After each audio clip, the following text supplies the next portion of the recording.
इतना है कि कोई पार्टी अपना मेयर नहीं बना पा रही, तो उसमें जनता दल वालों का क्या मतलब ये है कि अभी क्या करेंगे वो? तो आपकी खुद की एक अपनी फर्म था जिसे आप चला रहे थे इंटरनेशनल लेवल पर, तो ऐसा क्या रीजन है कि आपको पॉलिटिकली करियर को चुनना पड़ा? तो आप सोशल मूवमेंट स्टार्ट करें तो उसको कंटिन्यू कर सकते थे, तो ऐसा क्या रीजन होगा कि आपको पॉलिटिकली पार्टी का सहारा लेना पड़ा? मुस्लिम्स कम्युनिटी को टारगेट किया गया, जैसे कि हिजाब के इशू को लेकर, और कहीं ना कहीं बच्चों के ऊपर जो टॉर्चर्स हुए कि आम आदमी party is the best party, क्या आप उन्हें सपोर्ट करो? फिर ऐसा क्या भी रीजन हो कि आम आदमी को छोड़कर जो है फिर आपने जेडीएस की तरफ रुख किया? अग्निपथ स्कीम जो है, तो उनका कहना यह है कि ये बेस्ट है, क्यों लोग ये नहीं कर रहे? चाहूंगा कि आप हमारी जनता को मैसेज दें। चीज़ है कि ज़रूरी नहीं जो हम सोचते हो हमेशा वैसा होना।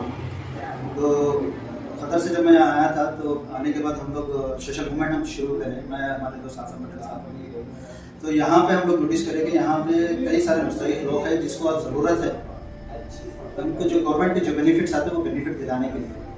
तो जैसे जैसे मुसलसल हमारा एक पहला प्रोजेक्ट हुआ था वजीफा का पेंशन कैंप किए थे, जिसमें कई ज़्यादा जो बेवाएँ हैं और जो मुस्तहिक है, जो गरीब बुजुर्ग है, वो लोगों को पेंशन करा के दिए हमने।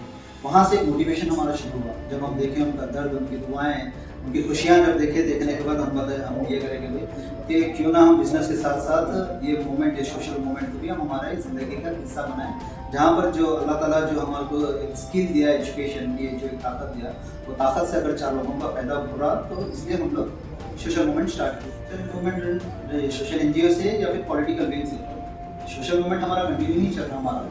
यहाँ पर हम कोई पॉलिटिकल व्यूज से बोले तो लोगों को हम बताया कि देखिए कैसा है, जब हम सोशल NGO से जब वर्क कर रहे थे, वी हैव नोटिस कि हम जितने भी प्रोटेस्ट किए, देखिए प्रोटेस्ट किया लगभग 6 केस अब तक मेरे प्रोफाइल में मेरे पास, मैंने वॉज इन सोशल NGO।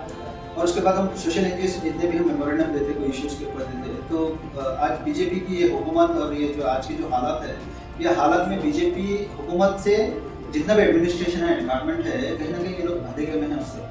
और जो मेमोरेंडम एक सोशल एक्टिविस्ट के बुनियाद पर मेमोरेंडम देते हैं, तो मेमोरेंडम की आज कोई वैल्यू नहीं है। आज they are keeping aside our memorandum. इसलिए पॉलिटिकल विंग हम इसलिए पॉलिटिक्स इसलिए जुड़े क्योंकि पॉलिटिक्स बीजेपी को अगर हमारे को हराना है और बीजेपी का नामो निशान अगर कर्नाटक से मिटाना है, तो एक सोशल एक्टिविस्ट उसको नहीं मिटा सकता। गंदी सियासत को अच्छी सियासत से ही मारा जा सकता। वही एक ऑब्जेक्टिव से हम आम आदमी पार्टी से हम लोग रिजाइन इसलिए किए क्योंकि एक इंसिडेंट हुआ था हम लोगों के साथ। बीजेपी एक एंटी कन्वर्जन धर्म परिवर्तन बिल वो लोग ड्राफ्ट कर रहे थे। जब ड्राफ्टिंग की पोजीशन पे था, वो टाइम पे आम आदमी पार्टी यूथ की जानिब से हम लोग एक प्रोटेस्ट ऑर्गेनाइज किए थे। तो ये प्रोटेस्ट का स्टेट से हमारे को ऑब्जेक्शन आया कि स्टेट बोला कि आप ये प्रोटेस्ट नहीं करेंगे क्योंकि ये कहीं ना कहीं it will affect to their vote bank. ठीक है, तो जब माइनॉरिटीज़ की बात आ रही है, अब ये धर्म परिवर्तन जो एंटी कन्वर्जन बिल इतना डेंजरस बिल है जो डायरेक्टली माइनॉरिटी, खासतौर पर मुस्लिम और हमारे उलमा इकरामों के ऊपर बहुत बड़ा इफेक्ट है वो। तो वही ध्यान में रखकर हम लोग प्रोटेस्ट करें, बट स्टेट, आम आदमी पार्टी स्टेट, वो हमको नहीं करने देते थे। बहरहाल हमारा हाल ऐसा है कि अगर हम बोले कि हमको करना है तो हम करते ही करते वो चीज़, तो हम बराबर करें प्रोटेस्ट। उसके बाद वो लोग एक्सप्लेनेशन पूछे, we have put on our explanation, क्योंकि चाहे वो आम आदमी पार्टी हो चाहे वो जनता दल पार्टी हो, जिस वक्त हमको हमारे माइनॉरिटी और हमारे कौम के वास्ते आवाज़ उठाने से रोकेंगे तो I am the first person, मैं पहला रहूँगा जो लोग रेजिग्नेशन आ। और रही उस दूसरी बात, ये तो आम आदमी पार्टी में इसलिए रिजाइन किया, और रही दूसरी जनता दल पार्टी में इसलिए आए क्योंकि आज बीजेपी को अगर कोई हरा सकता तो वो रीजनल पार्टी ही हरा सकती थी। आप देखिए तमिलनाडु में देखिए, केरला में देखिए, तेलंगाना में देखिए, आंध्रा में देखिए, ठीक है, महाराष्ट्र में देखिए, वेस्ट बंगाल में देखिए, वहाँ पे कांग्रेस ने हराई बीजेपी को, सिर्फ रीजनल पार्टी, आम आदमी पार्टी दिल्ली में, पंजाब में क्या आम आदमी पार्टी, तो रीजनल पार्टी ही बीजेपी को डिफीट कर सकती है। वही इंटेंशन से हम लोग रीजनल पार्टी जनता दल में हम लोग ज्वाइन हुए कि कर्नाटक में रीजनल पार्टी भी हमको जिताना है, बीजेपी को हराना पहुँचना है। मेजोरिटी कांग्रेस और बीजेपी की है, तो इनिशिएट दो लोगों को लेना रहता है। जनता दल पार्टी के सिर्फ 4 कॉर्पोरेटर्स आए हुए हैं, तो हमारे पास मतलब we have to wait and watch कि इनके मूवमेंट करेंगे। एक्चुअली जो मेजोरिटी में वो लोग भी कुछ स्टेप नहीं बढ़ाते हैं, ठीक है, हम लोग तो 4 आए हुए हैं जनता दल पार्टी से, तो हम लोग डिसाइड करेंगे। एग्जैक्टली अगर देखेंगे तो ये लोग करना ही नहीं चाह रहे कुछ। अगर ये लोग अगर चाहते हैं तो मूवमेंट अभी तक बढ़ जाता था, मेयर का भी ये हो जाता था, मगर ये लोग चाहते ही नहीं है कि ये चीज़ होना, क्योंकि अगर मेयर आएगा तो मेयर पावर आ जाता। अब फिलहाल जो है एडमिनिस्ट्रेशन पावर चल रहा है, उसका ये मतलब है कि जितना भी गुलबर्गे का बजट आता वो एडमिनिस्ट्रेशन के कंट्रोल में रहता। अब एडमिनिस्ट्रेशन में कौन आते हैं? Corporation, DC, MLA, MP। Corporators नहीं आते उसके अंदर, तो समवेयर जितने भी कॉर्पोरेटर जो मेहनत कर आज कॉर्पोरेटर बने हैं वो सिर्फ नाम के कॉर्पोरेटर है आज, तो कोई ऑथराइजेशन और कोई पावर नहीं मिला। ये जो कॉर्पोरेटर जीते हैं उन्होंने ये बात को समझना बहुत ज़रूरी है। तो जब ये शो में कर्नाटक में है तो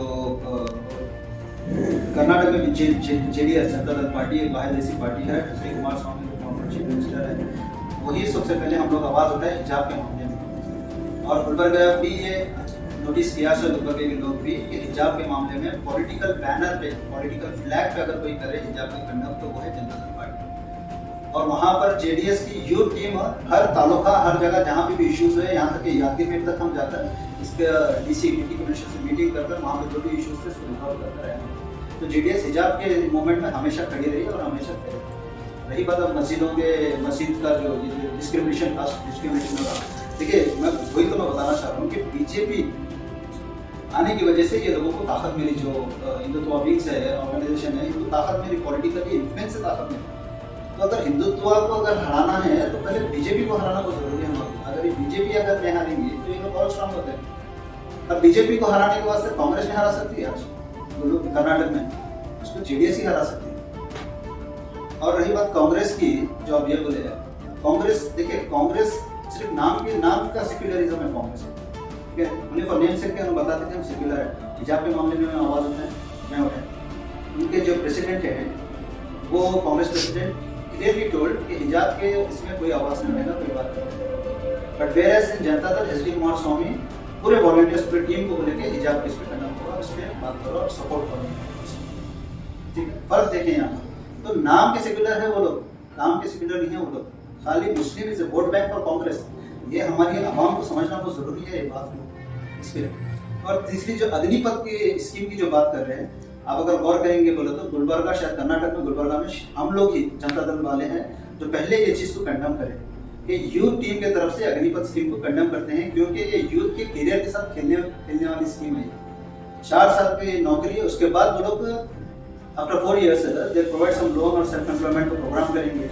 इसमें रिसेंटली बीजेपी के नेताओं के कमेंट्स आए हैं कि अग्निपथ के 4 साल होने पर they will get security guard job in BJP office. आपको सिक्योरिटी गार्ड का जॉब देंगे, आपको कपड़े कैसे धोना वो सिखाएंगे, आपको सेल्फ एम्प्लॉयमेंट देंगे। ये इनकी जहन है कि ये लोग आवाम यूथ को आगे बढ़ने नहीं देते बीजेपी।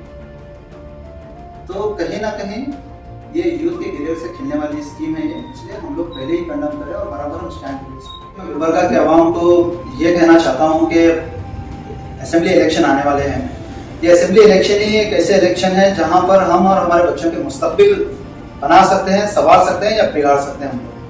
क्योंकि अब जो मौजूदा हालात जो बीजेपी हुकूमत की तरफ से चल रहे हैं, ये जो कास्ट के धर्म की बुनियाद पे जो आज भाईचारा खराब कर रहे हैं, ठीक है, और कारोबार पे इफेक्ट कर रहे हैं, ये सारी चीज़ें कहीं ना कहीं आने वाले असेंबली इलेक्शन में हम लोग को उसके लिए बीजेपी के अपोज ठहर कर पूरी आवाम को एक मुत्तहिद होकर लड़ना है। और एक बार गुलबर्गा ही नहीं, गुलबर्गा डिस्ट्रिक्ट कर्नाटक स्टेट से हमारे बीजेपी को हराना है। हम जो बात करते हैं शरीफ साहब, हम बात कर रहे हैं एजुकेशन डेवलपमेंट की, हम बात करते हैं हेल्थ सेक्टर इंप्रूवमेंट की, हम बात करते हैं सोशल एंड सिक्योरिटी डेवलपमेंट की, हम बात कर रहे हैं कि जो हमारे माँ बहनें जो संघों में जाकर आज परेशान हैं, आज इसलिए परेशान है क्योंकि उनके पास कोई सेल्फ एम्प्लॉयमेंट प्रोग्राम नहीं है।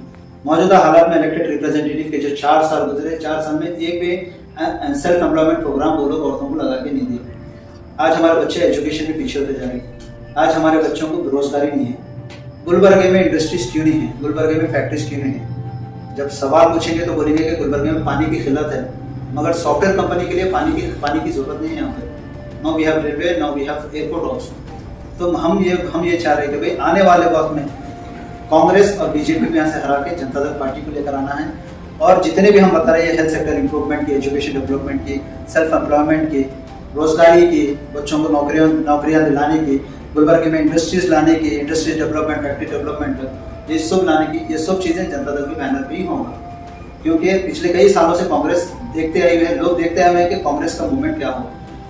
ये पिछले 4 साल में सिर्फ इनॉग्रेशन चले, फंक्शन चले, ठीक है, बर्थडे चले, बर्थडे बनाना ये करना यही चले। काम की बुनियाद पे बात करो। रोड देखिए, road it's not a basic necessity. Road बना रहे आप, ये खम्भों का ये कर रहे तो ये नहीं, एमएलए का काम ये नहीं। एमएलए का काम है जॉब एम्प्लॉयमेंट की बात करना, एमएलए का काम है एजुकेशन की बात करना, ठीक है। आज हमारे कौम में मुस्लिम कम्युनिटी में है, रिलेटिव्स में पीछे इसलिए हो रहा है क्योंकि आज हमारे पास हमारे लोगों के पास पैसे नहीं है। बच्चों को पढ़ाने के लिए, तो फ्री स्कीम्स के एजुकेशन के लाभ बच्चों को पढ़ा सकते थे। हेल्थ इंप्रूवमेंट में कोविड के टाइम पे देख लिया सर, कोई इलेक्टेड रिप्रेजेंटेटिव रोड पे नहीं उतरा, वहाँ पर सोशल एक्टिविस्ट रोड पे उतर के लोगों की मदद की। तो हॉस्पिटल सेक्टर्स में इंप्रूवमेंट की जरूरी थी, PSC सेंटर्स को इंप्रूवमेंट की जरूरत है। ये सब चीज़ें कहाँ हो रही हैं, नहीं हो रही। तो गुलबर्ग के तमाम को मैं ये मैसेज देना चाह रहा हूँ कि भाई आप लोग इस आने वाले असेंबली में इलेक्शन में मुतैद हो जाइए। हमेशा जो हम गलती करते हैं, कांग्रेस को जीतते हैं, ये बार ये काम हमको नहीं करना है। हमको ये बार Janata Dal party regional party को जिता के लाना है। वो रीजनल पार्टी एक ऐसी पार्टी है जो बीजेपी को डिफेक्ट दे सकती है और बीजेपी का नॉमिनेशन यहाँ से बिठा सकती है। Thank you.